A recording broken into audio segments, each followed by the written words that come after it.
There you go. It's going up. Means it's recording. Hey, everybody. Welcome to the Sustainiacs. I am Michael Vincent, always the Sustainiac. I found another one, and there's a bunch of them out there, but this one's name, like you're just a thing. That David Good, David Goodman. Sorry about that. And yeah, we spoke once, and we're already good friends because hey, we're both fighting the good fight, and you're fighting the good fight. You are, if you didn't know it, Edenark, right? Are you founder and CEO Edenark? I am. I am. 28 years And now. 28 years Edenark's been We're around. 28 years young. Yep. All right. Well, that's fantastic, dude. So let's talk about it, dude. What are you doing at Edenark? What's going on? Well, we have two companies, of which Edenark is one. Oh, Edenark has a few verticals, but our main business is corporate environmental sustainability. We have the top sustainability certification program in the world for small to mid-sized businesses. and that's Edenark's business. That's Edenark's business, yes. Okay, but you said you have two different companies. We have a different company that provides wellness services, and that dovetails into one of the key components of what makes a good sustainability program. We believe that sustainability Oh, okay. starts and ends with people first, not LEDs and solar panels. You got to have people be excited about it, which means you got to have people feel good. I mean, if I've got a cold, I pull the covers over my head and I don't want to be bothered. But if I feel good, I feel happy, I'm going to be out there trying to help other people. I'm going to be out there talking to other people, being social. And so if you can help people become happier, healthier, and more productive, i.e., the wellness side of our business, then they're more apt to be more interested in doing something for the planet and each other. So, okay, so let's just explore that for a second. I got a host of questions, a billion questions, but we're already down a rabbit hole already, Yeah, right? yeah. Because I love getting into the philosophy behind it because there's so many misconceptions and there's so many people that throw up this negative barrier right away. As soon as you talk about sustainability, they're like, scam, there's no climate change, there's no blah, blah, blah, all this kind of crap, right? It's just a money grab or whatever it happens to be. People throw up this stuff all the time. So let's just talk about that for a second. So is that a better world starts with me? Is that what that is? So the second corporation, Bixby, has a Better World Starts With Me and Gym for the Brain, and it has our line of supplements called Best You Can Be. So that Okay, entire gotcha, business is a wellness business. gotcha. Okay, so when we talk about being in the right frame of mind, is it, I the right frame of mind, the positive attitude, the feeling better, like not being sick and being ready to go, all those things. Obviously, productivity wise, you got to feel good about yourself and about what you're doing and believe in what you're doing and feel good to do it. Right. When it comes to sustainability, I suspect that you take that a little bit further. You have to believe in the sustainability, or are you talking about being more virtuous or conscious about your capitalistic endeavors? So let's move it from me to a company. So Okay, Edenart Group certifies businesses. The Edenart Group ISO 14001 certifies a business. And so the wellness businesses that we were talking about, Better World Starts With Me, Gym for the Brain, Best You Can Be, those are for those businesses, the employees in those businesses that Edenark is helping. So, yes, in individual, we could talk about that, but there's these services, although these services are focused on individuals, obviously, they help a company with its people and helping the company's people uh, not only be happier, but they're going to have less sick days. They're going to be more. They're going to be in a more positive frame of mind when they come and work. They're going to not have as many errors. Their workers' comp is going to go down. Their employee interaction with each other is going to go up. All those things that make a company more enjoyable to be at is part of that side of the business. gotcha. So when you come in as Eden Arc, you can come in as doing the certification stuff, which we're going to get into, and all that kind of thing. But you can also come in addition to, or are they mutually exclusive? Do you have to come in with the positivity as well from the other thing, or can I pick one or two or You the other? you can be either or both. Gotcha, A gotcha. company, we have companies that start with the certification and then Uh just huh. stay with the certification. We have people that start with the sustainability certification and then also add the wellness, and vice versa. You can choose to just do one, you can choose to do both, whatever you wish. And these are small to medium enterprises, business enterprises. That is correct. We have clients that are over $1 billion in size, Uh huh. but our focus, our target is what we define, what the U.S. government defines as an SME, which is from pre-revenue to $1 billion. In Europe, where we also operate, it's a $500 million inside. That's what an Gotcha. SME stands for over there. Okay, But so you're in but we, Europe and North America. no, we're global, but Oh, but okay. but Okay. in terms of the definition of an SME in the United States, that's up to $1 billion. In Europe and Asia, it's up to a $500 million. And we Okay. say that we target SMEs, even though some of our clients are bigger than that. Gotcha. Gotcha. Okay, very cool, very cool. So let's dig into this, right? Edenark, and let's talk about the certification, right? Okay, The all right. certifications, a lot of that. Let's get into that because that's where people begin to say, "Aha! See, certification. There's Mhm. money, right? All you want is money to certify, and then we'll move on. It. That's where people start the scam type of thing, right? We know that's not true. So, what is the certification? Why? What is the definition? Let's define how you're certifying this stuff. Well, let's start with the question of, when is a certification even needed? Okay, right? Okay. So Yeah. if an organization just wants to help the planet, and they're not going to go out and talk about it, they want to do some green things inside their walls, they want to do it to benefit the environment or maybe to lower their costs. Fantastic, wonderful, that's what we all should be doing. You don't need a Hmm. certification for that. Do it. Go, help the planet, help your organization, and call it a day. Next on the list is, let's say you choose to do a green project, like you're going to put solar on the roof, and that solar helped you lower your energy bill by, let's say, 10%. Yeah. And you wanted to say, hey, we put solar on the roof and it lowered our energy bill by 10%. You don't need a certification for that. You can say we put solar on the roof and it lowered our energy bill by 10%. You should probably have a third party validate that 10, just so that you're covered in terms of the fact that you can prove that that Yeah, part of because the somebody's going claim. to come around and say, "Hey, Yeah. David, you just said that so that people like you more and you sell more, and it's not really true greenwashing, slap a lawsuit on you crap." but Right. but it but Yeah. but it, but in turn, but you can make that claim because it is a factual claim. You put solar on the roof, and it saved you money. Right. End of day.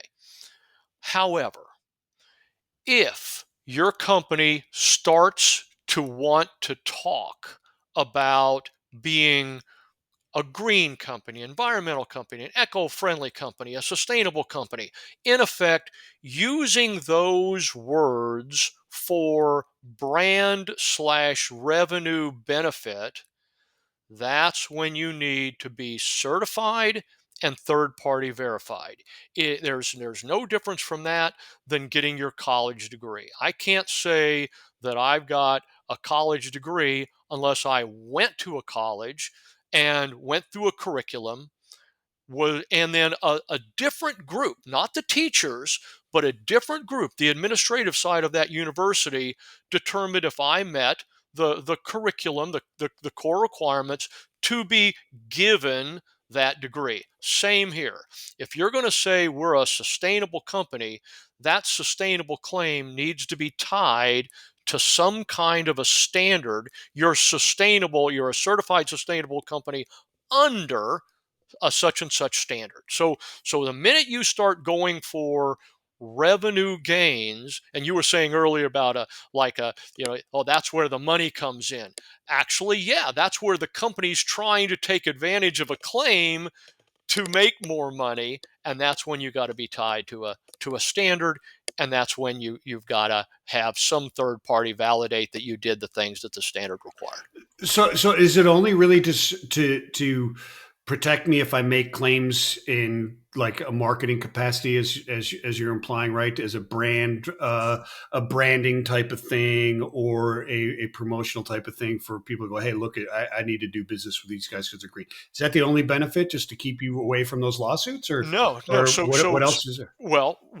Let's say that you as an organization really wanted to do an environmental program the right way. You wanted to Yeah, follow the most up to date, knowledge based program that's out there. Well, you probably don't have that depth of knowledge. That's not what your company does. Your company's over right.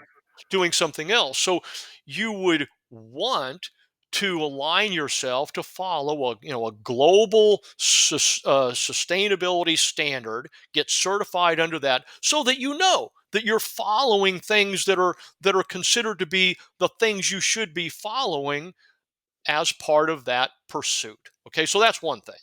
Then, of course, you've got the government regulations that we can talk about in a little bit. And then you've got client demand and consumer demand. So you can do it just for yourself.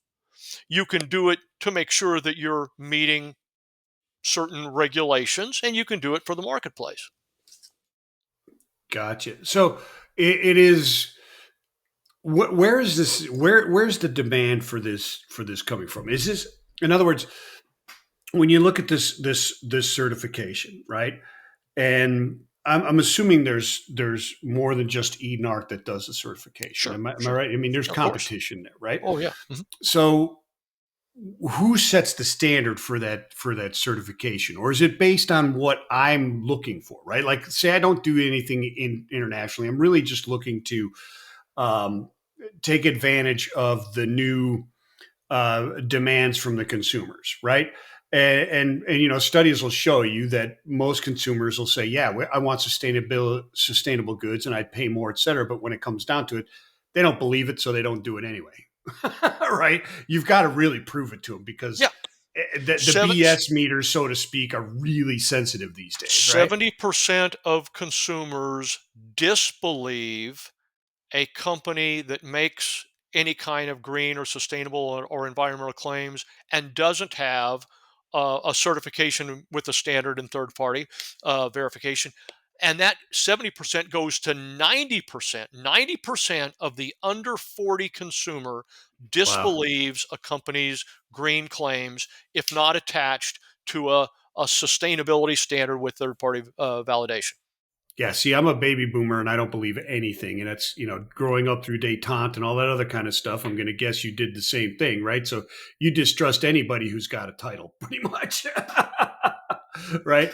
And it's even worse now, right? I mean, the BS meters and the distrust is getting worse and worse and worse because of these different things, right? Because as you said earlier, consumers are demanding this, and companies Yeah. know that, and so companies, they want to take advantage of it, they want to make more Sure. money. So they're saying, yeah, sure, yeah, we're green. And in some cases the company has done a lot of stuff internally the right way, but at the end of the day, if they are quote unquote self certifying, you know, looking at their own test scores and making corrections as they go, they're simply not going to meet the bar, both from the consumer and from government regulations and from corporate clients. I mean, ultimately, as the world has gotten wiser and wiser to greenwashing, we have started to put the put the barricades up around these claims and force certification and verification. Yeah, but so what's but what if you're an honest company, right? And you understand. Let's just say you have the bandwidth, and certainly you can go out there if you have the the intelligence bandwidth, et cetera, to Mhm. go out and have internal people understand these regulations and do it right. Is there an advantage to having a third party over self certification, for instance? 100%. Self certification is greenwashing. Well, not necessarily. Not if you're actually hitting those standards, right? When you say you're hitting those standards, Yeah, you're saying that you're hitting those standards. that's right, and I have the data because And I'm and doing and the and studies myself. okay, and what standard are you hitting? Yeah, the same standards that a third party would be doing, right? I mean, just because Edenark says this is a standard, that doesn't prove it's not greenwashing. That's just your standard. But what is the standard for green? Is it's proving that you can that what your claims are true, right? So if I say like, hey, I'm I've reduced I'm carbon neutral, right? If I can prove that, what's the advantage of having somebody else prove it if I can prove it? Well, you moved from sustainability to carbon neutrality. Well, that's the So same so thing. I mean, that's a no, it's not the same sustainable thing. goal. That's a It's sustainable not. goal, It's a goal. It's a project goal. But right? back to sustainability. Let's say, to your point or to your question, a company can do projects, as we were talking about before. A Yeah. company can do a project, and a project could be, we're going to download a free carbon calculator, and we're gonna run all the numbers, and we're going to enter it in, and we're going to look at the results. And if there's a miss, we're going to go out and buy some carbon offsets, and we're going to self certify that we're carbon neutral. Hmm. Well, they should not make that claim without a third party validating that Well, claim. I'm just They saying, what is the advantage of that? I mean, if they're both true, what's the advantage of having the third party say that it's true as well? Because we don't know if it's true if you're self-certifying. How can you prove that what you're saying is true without somebody validating that what you're saying is true? Well, because I have the data. You Here's the have solar panels on my roof. I'm generating the electricity. You can have electricians come in. You can measure that. Hey, at 50% of my energy now, I'm making myself. So therefore, I can make those claims. I'm more sustainable. I'm more green. Whatever the but claim is, you're right? now mixing a whole bunch of different topics. What you just said about a project, putting solar on the roof, we touched on that already. If you put solar on the roof and you Yeah. save 10%, and you wanted to say, I put solar on the roof and I saved 10%, you can make that claim. You don't need to have a certification. Absolutely. Do it. Okay. But But so now but my but products are but more but green than but somebody but else's because they're built whoa, with green. but now you're moving into a phraseology where you're Well, yeah, saying we're that's what I'm saying. That's what I'm saying. I want to use that as a marketing to position my product as my product's greener than yours, or and the minute maybe the minute you start using those yeah, phrases, right, environmental, sustainable, green, right, right, eco, the right. minute you do that, those words have to be tied to something. They can't be just, I can't tomorrow morning say I'm an astronaut because I read a bunch of books. Seriously. you're So you're 100% right. You're so because so nobody's going to so hire you as an so astronaut. so this company that has decided on its own, inside its four walls, what it determines as being sustainable or not, it Hmm. doesn't have credibility for that claim. You go and you align yourself with a global standard that the world has already vetted and accepted as legitimate. That standard, just like that college has a curriculum, and the world has vetted that curriculum and is comfortable that when that university gives you a BS in accounting, that Hmm. you met a standard of care and performance that is consistent with what the world believes is necessary for that Yeah, degree. but okay, but that's what I'm asking. Like in the U.S., you have to be accredited, right? And there's a specific way to do that for a university. You have to be accredited, right? Okay. Otherwise, the school can just say, "Hey, we're a school," Right. Right. Hmm. and our agrees. You can't do that, right?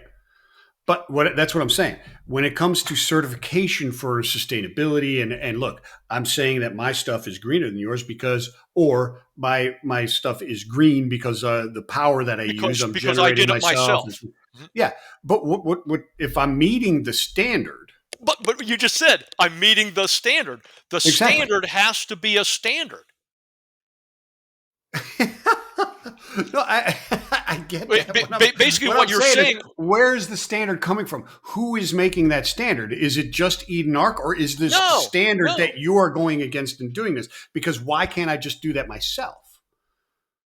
Okay. If there's a standard out there, why can't I just go, look, I meet all these standards. Here's all the proof. I've got my internal lawyers and everybody else who says yes. And I had my engineers and everybody say, we're meeting these standards. And here's all the data and the proof. It's the same proof that you would get and say this. Why do I need a third party to do that? What's the advantage of having a third party say that instead of me just say that?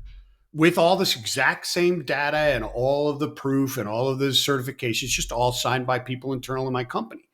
What's the advantage? Market credibility, market acceptance.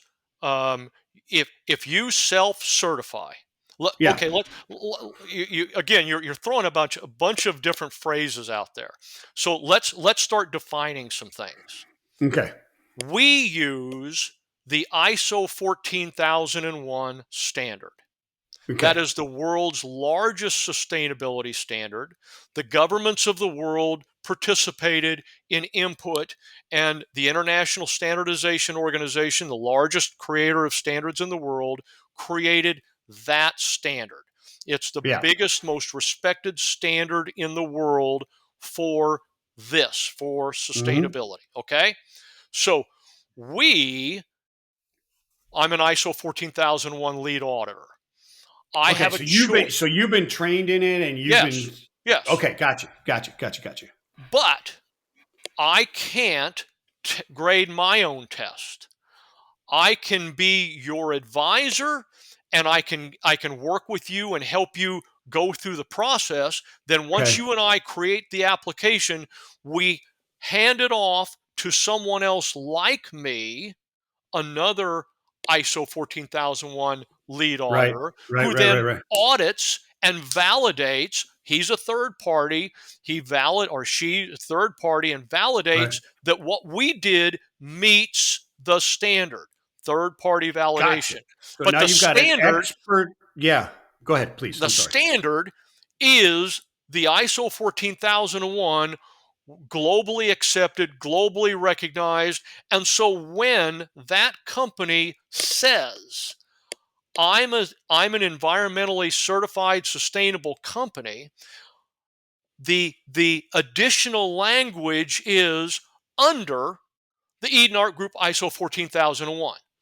So Gotcha. they're certified under a global standard, and they're certified with us helping them, and then third party validating all the work to ensure the integrity of the standard and protect the credibility of the client company.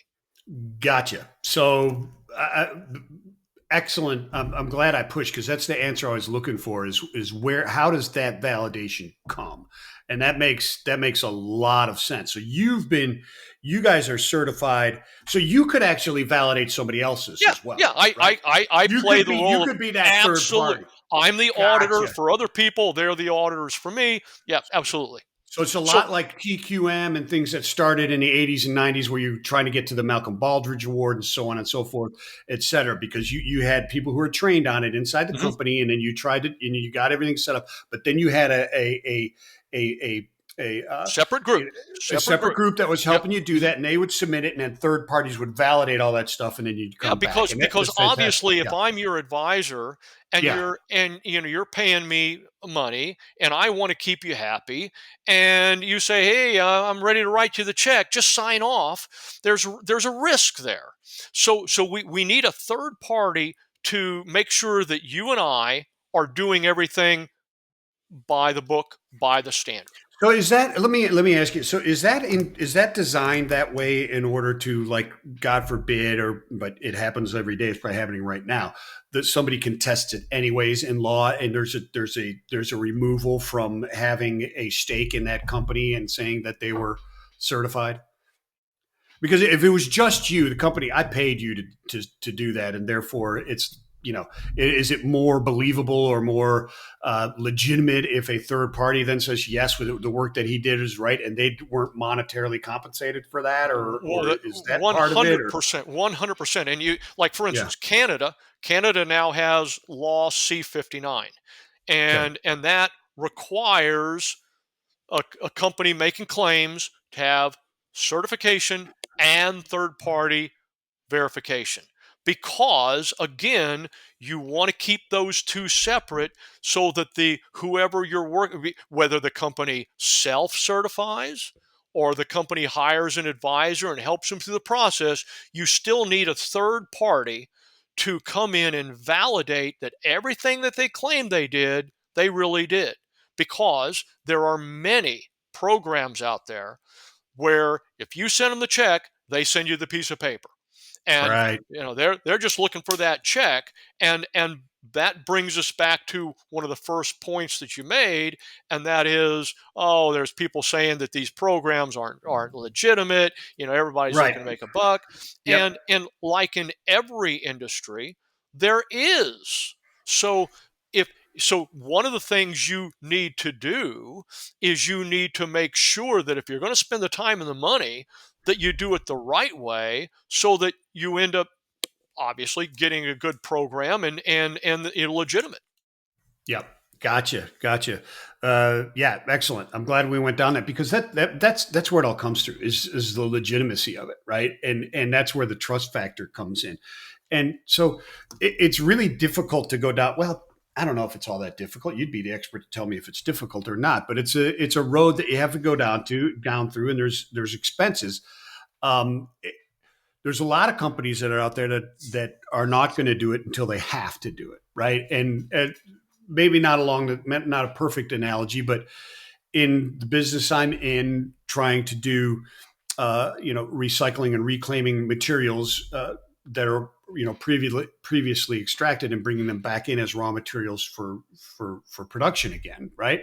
There are certain industries where that is very, very enticing and valuable to them because of they're consumer facing, right? But the B2B less so, or B to community less so. Like, nobody cares if their drainage ditches that the county put in on the road have recycled material in those corrugated pipes, right? But you can advertise that this cup is sustainable, that a consumer is going to buy. You know what I'm saying? So there's a lot of companies that won't go down that path just because they don't have to yet, right? What are some of the advantages of doing it, even though you can still, participate in markets and commerce without those certifications? So advantages. Yeah, First of all, it's the right thing to do, and yeah. we should be able to just stop right there. Um, I don't. By the way, I don't yeah, disagree with that one I right know. there. I argue it all the time. Conscious or virtuous capitalism should be the number one thing anyway. But let's talk numbers, Yeah, because that's yeah. what everybody wants to hear. Right. Let's talk what a Um, CFO wants to hear. certified sustainable companies are growing up to 20 times faster than their non-certified peers. Twenty x. 7 out of 10 consumers will move their loyalty to a business that is certified sustainable. If that consumer is confident that your claim is true, you've got 7 out of 10% chance that they will move their business from where they're currently purchasing to you. You know what? You 25. know what's interesting about that? Just on that point, real quick, is the importance of actually telling people that, right? Because people will move just because of the perception.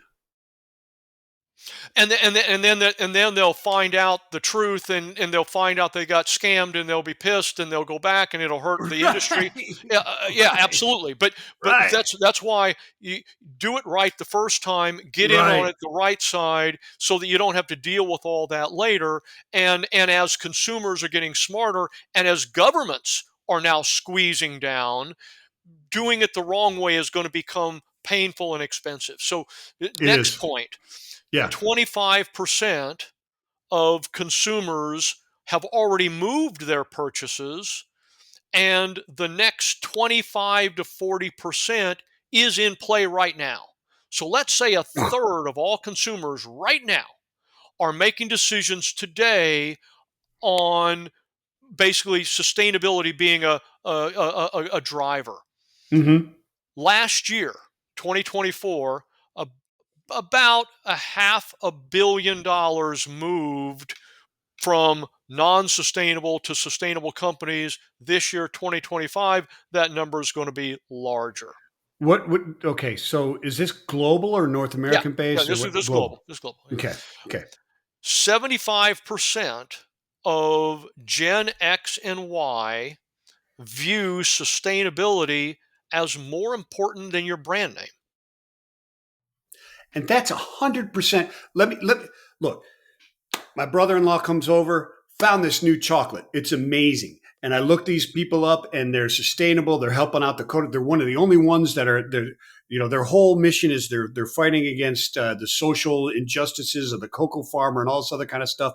I'm not. These are the only brand that I'm ever going to buy. Their stuff is 100% sustainable. Blah blah blah. All this kind of stuff. And I'm the guy who's always like, okay, right, okay, let me do the research first. So I go do the research, right?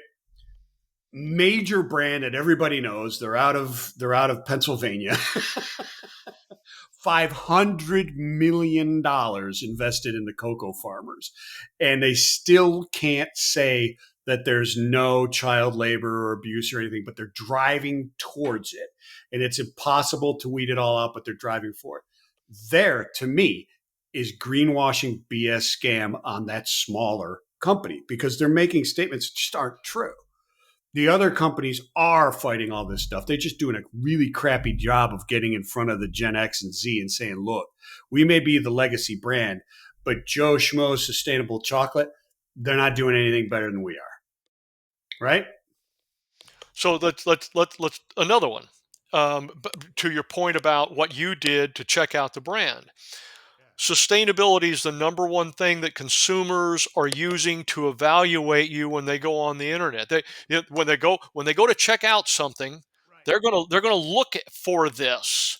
It's a key component. So if you were a certified sustainable company and you had that badge on your website, and the consumer, just like you do, would take the time to drill down to validate whether it's real or not, Yeah. you got a real good chance of winning them and keeping them. Oh, you win Um, me for sure because that's what I look for. First thing I do when you make a claim, I'm going to check it out, see if I can disprove it or if it's true or not. so let's talk about bidding jobs. So you're a small company and you're Yeah. bidding a job with a big company. Yeah. 97% of large companies already have sustainability departments, and many of them, the majority of them, already have climate emission or carbon emission programs that they're trying to institute. And many of them, especially everyone that's made a net zero claim, has scope 3 requirements that they have to meet. Yeah. Scope 3, as you know, maybe the listeners don't, but scope 3 means that your vendors, your supply chain has to be along for the ride with regard to your sustainability and carbon efforts. So, Yeah. if you are bidding a job and you are certified sustainable and you let that big company know that you are, if your product is even in the ballpark compared to your competitors, you're going to win that job. Yeah, Uh, and more and more and more, and a lot of my listeners do understand scope three, at least the definition, because 36 years in logistics, and you understand, like you just said, your supply chain is that's your scope three for many manufacturers, shippers, et cetera, right? And what people don't well, I think they starting to understand is scope three doesn't mean it's any less important. All it is a definer of where those emissions are coming from. That's all it is. Doesn't make it less important in any way. It's not like murder one, two, and three. That's not how scope one, two, and three works, well, back to right? you were talking about carbon neutrality before. A Yeah. company can become certified carbon neutral with scope one and scope two. It's Mhm. its own carbon within Right. its four walls and the energy that its electric provider provides. Right. But the minute that company says we're going to become net zero, ding, ding, ding, scope three comes into play, of which, to your point, 90% of most companies' scope three is their supply chain. It's a supply chain. It is. And if you're an international business and you're in the United States and you want to continue doing business in other countries like say Europe, Canada, et cetera, those mandates aren't going away. And your scope three is going to be important. Look at California. Bill Yeah. SB 261, I believe.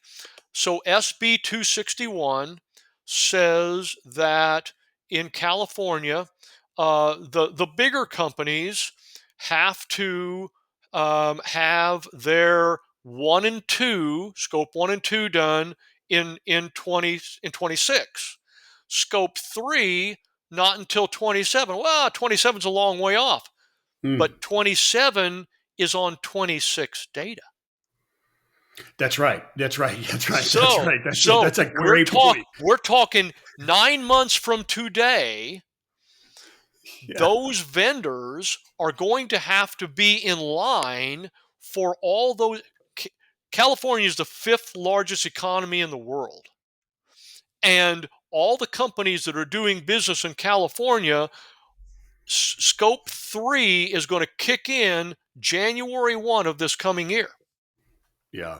That's yeah, that's an excellent point. So okay, let's move forward because as we were talking, I was asking questions and trying to. You're saying you're saying different points. We got hung up on semantics a little bit because I don't use probably the proper language for certification, et cetera. You're a lot more knowledgeable in that, obviously. And I thank you for sticking with me and going through down some of those rabbit holes. But let's talk about uh, a sustainability program, right? Because you say project, and I'm trying to argue or talk about a certain.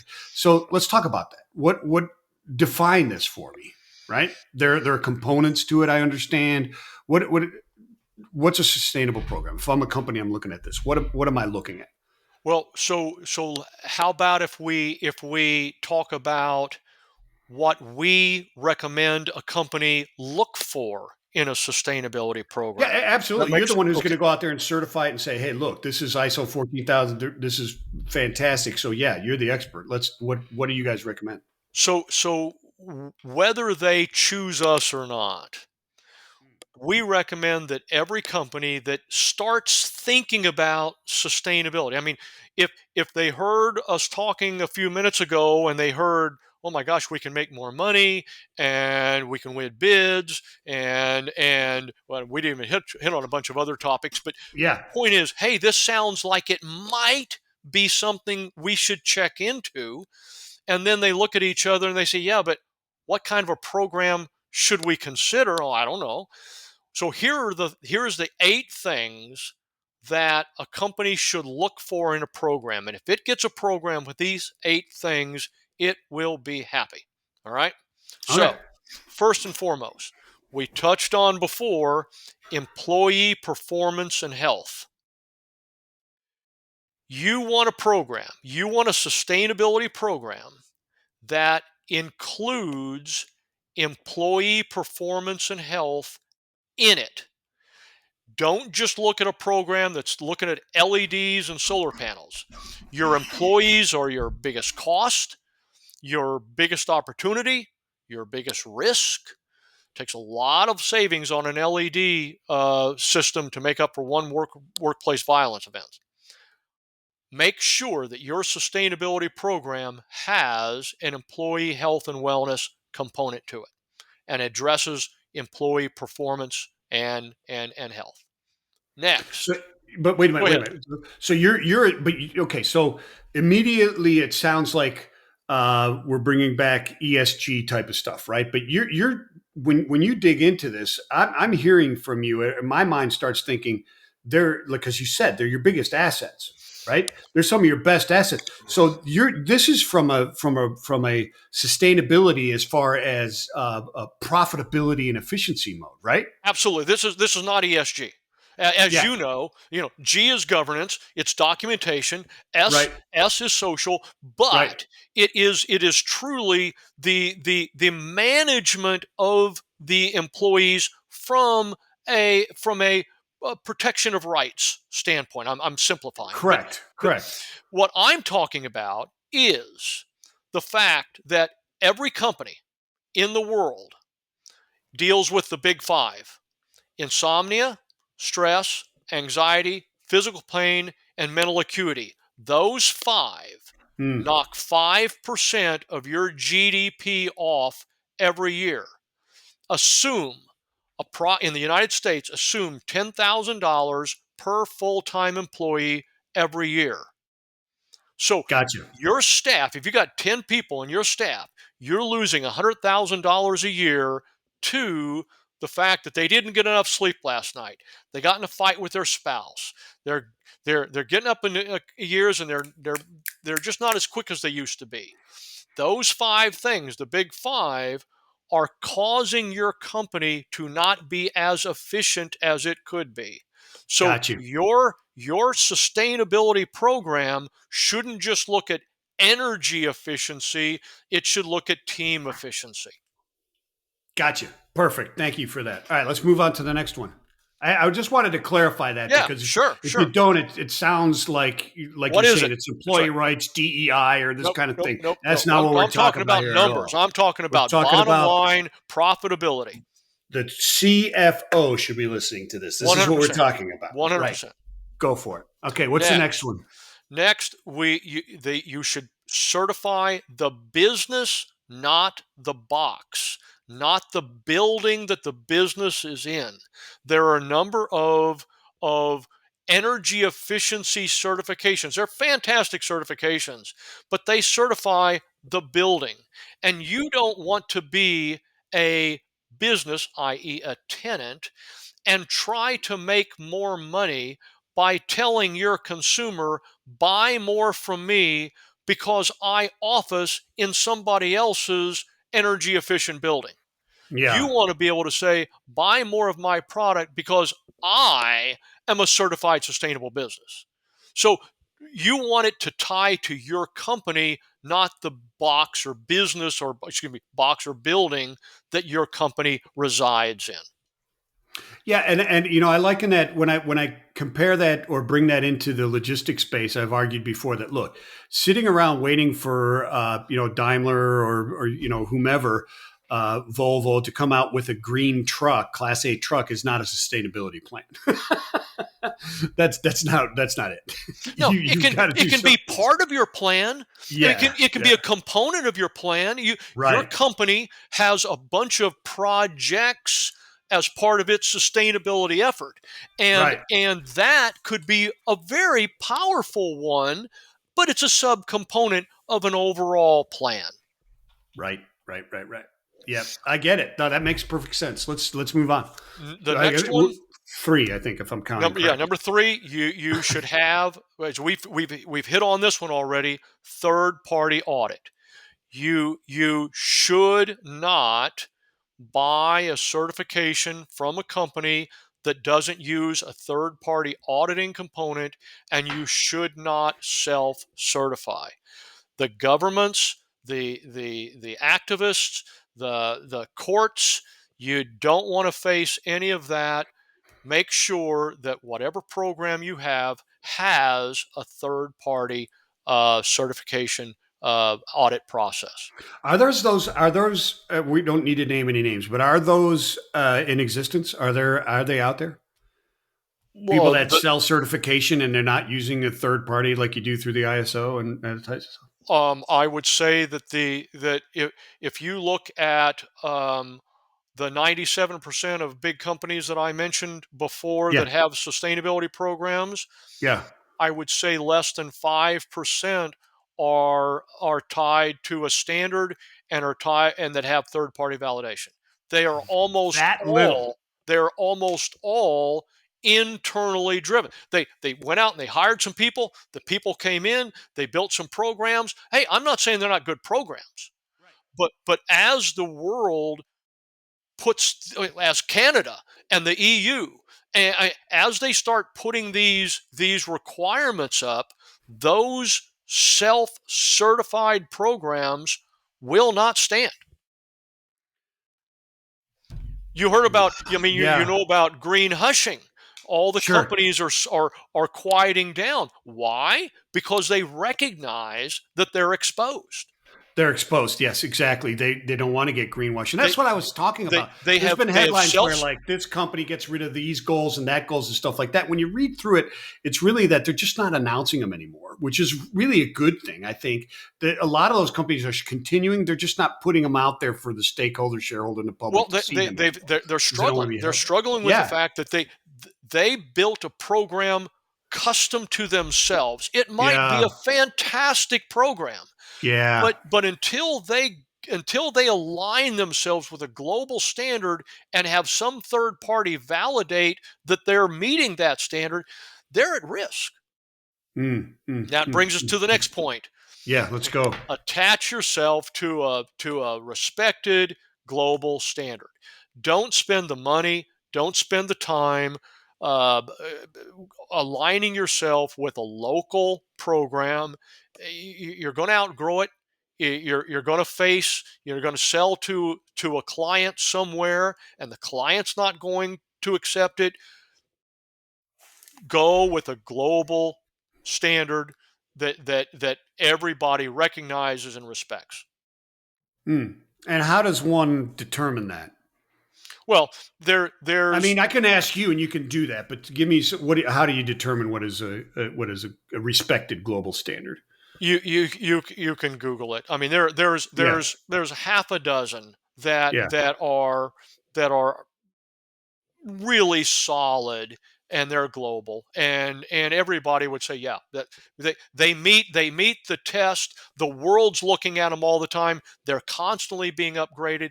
They're in all the countries. They as as things change throughout the world, those standards are constantly upgraded to allow for those. They're Mm. respected. So, you know, if I'm doing business in specific parts of the world, I just need to make sure that those countries they align with those whatever standard I'm looking at, right? And make sure that that's all right. Yeah, Cool. we're in 170 countries. So Yeah, I mean, you're if you pick a global standard that's respected, if you get a third party validation as part of it, yeah, you're good to go. You're good, good to go. good. Cool. All right, I think Next, we're on to number five. yeah, next, find a program that helps you promote the certification. If you spend all the time and the money to get certified, and now you're certified and they've washed their hands and they're off to something else, and now you're sitting around thinking, okay, well, we want to promote this, but you know, we don't know that much about this. Yeah. We need some help writing our narratives. We need some help communicating with our employees. We need some help communicating with all of our stakeholders. You want a vendor that not only helps you get certified, but also helps you promote that certification, not just for the revenue upside, but also to keep you within the guardrails and protect you in terms of overstepping or overstating. You want somebody that's there with you all along going So you're forward. cert. So okay. So I got it. So like your communications department is going to work in tandem with the certification company. or advisors like yourself, like Edenark, to make sure that you're not making false statements. You're Yeah, making the right claims. give me an example. As you know, Earth Day is in a couple of weeks, April Mm-hmm. 22nd, and Mm-hmm. we send a note out to all of our clients saying, "Hey, Earth Day is coming up. You are a certified sustainable business. You need to talk about it. You need to put together something." And Mm. almost in every case, they come back and they say, "Yeah, you're right. We'd love to help. We need some Yeah. help What are right we? here." What Yeah, can we yeah, say? Yeah. Yeah. yeah, Yeah. yeah. Sure. David, you guys are in the business. We're not. Help us with this. So Yeah. our job is not to help. It is not just to help them get certified, but to help them talk about it in a fashion with all of their stakeholders. I mean, talk to your employees, talk to the Well, you sales should. team. The first thing you should do is tell them, listen, you got to sponsor and put your name out there on the sustaining eggs.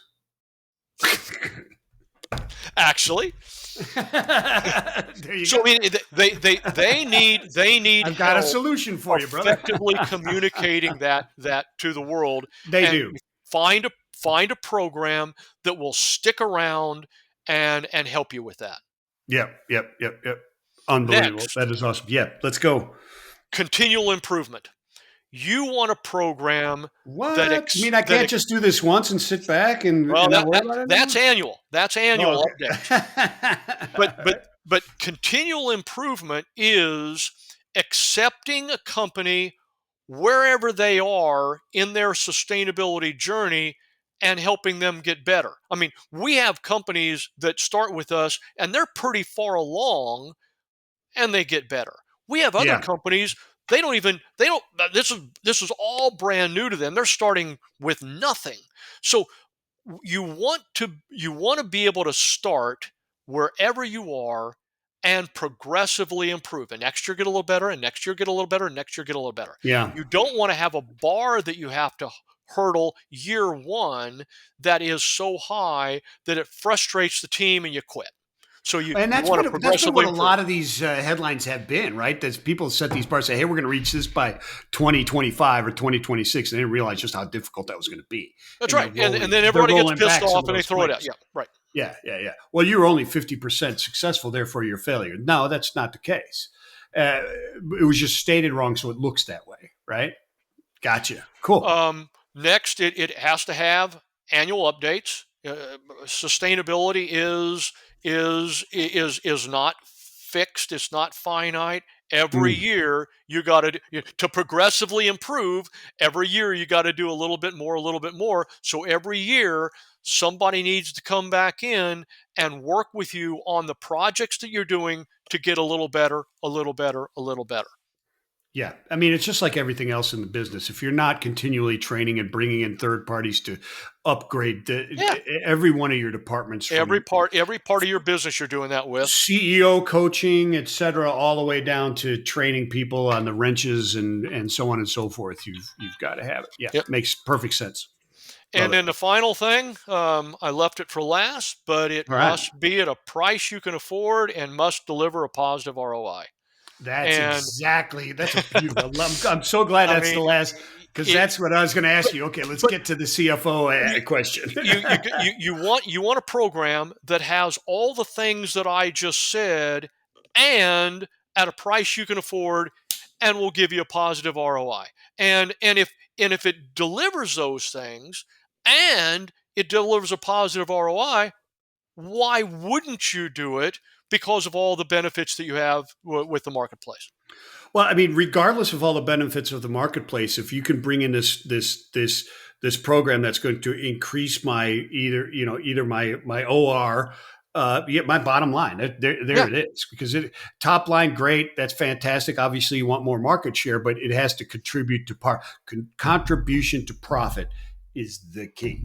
yeah, Yield management, and if it improves that, that's right. it's a no-brainer unless it's illegal, and obviously this is not illegal.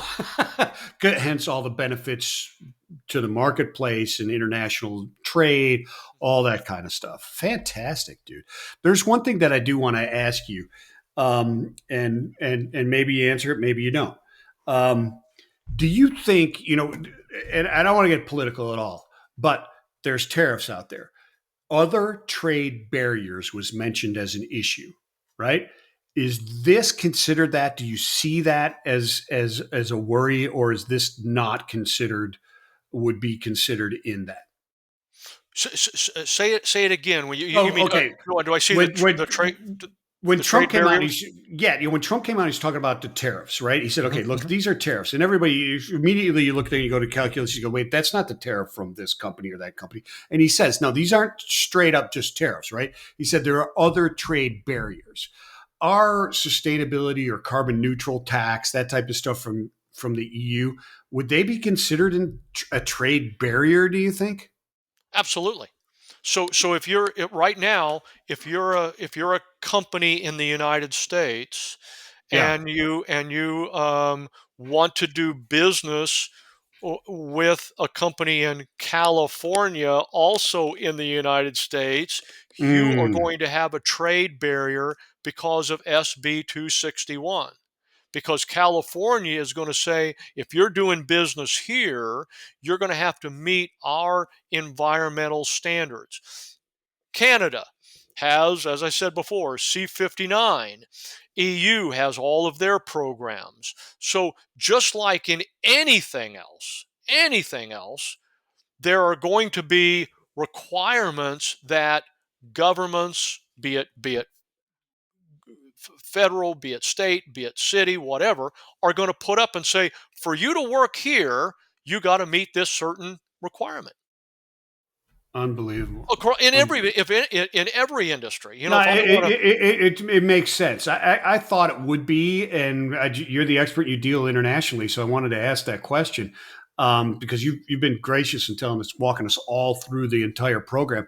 And there's a lot more.